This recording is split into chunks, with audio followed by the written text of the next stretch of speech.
છોટાઉદેપુર તાલુકામાં વિકાસને વેગ મળશે. ધારાસભ્ય રાજેન્દ્રસિંહ રાઠવા.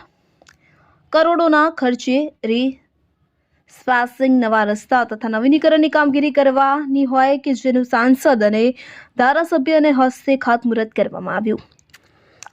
છોટાઉદેપુર તાલુકાના ગામોમાં રસ્તાના અભાવે ઘણા સમયથી પ્રજાને સમસ્યાનો સામનો કરવો પડ્યો છે કે જે સમસ્યાને ધ્યાને લઈ ધારાસભ્ય રાજેન્દ્રસિંહ રાઠવાની સરકારમાં રજૂઆતોને પગલે સરકારે હકારાત્મક અભિગમ અપનાવી કામો મંજૂર કરી દીધા છે. જે અંગેના કરોડોના ખર્ચે નવા રસ્તાના તથા નવીનીકરણના કામોનું ખાતમુહૂર્ત છોટાઉદેપુર સાંસદ જસુભાઈ રાઠવા અને છોટાઉદેપુરના ધારાસભ્ય રાજેન્દ્રસિંહ રાઠવાના હસ્તે કરવામાં આવતા પ્રજામાં ભારે આનંદની લાગણી ફેલાઈ છે.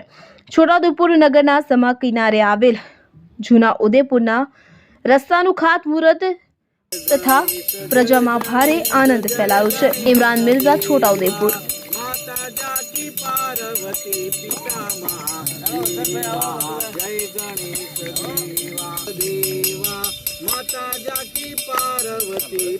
નહોતી છતાં પણ આપણે પેલી બાજુથી હોશ વસેડી તરફથી પેલું ઈવીએમ મશીનો જે ચૂંટણીઓ થઈને મશીનો મેલે ત્યાંથી રહીને અહીં સુધી આપણે રસ્તો એ રસ્તાનું કામ પણ આપણે મંજૂર કરેલું છે. એટલે આગામી સમયમાં આપણે વાહનો લઈ બોલાવવા હોય તે પણ બે એ માનકાને પણ આપણે ડામર કામ ને એ બધું કામ કરવાનું છે.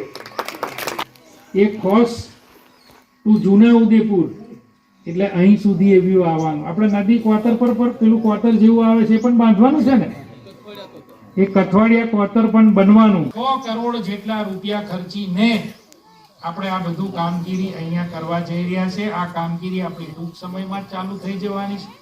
ભાઈ નજરુભાઈ, આ ખાતમુહૂર્ત કર્યું એટલે ચાલુ છે કે કેવું છે? ઉત્તરાયણ પછી? હા, એટલે ઉત્તરાયણ પછી, નહીં તો પાછા કાલે તે મશીનો ના આવ્યું ને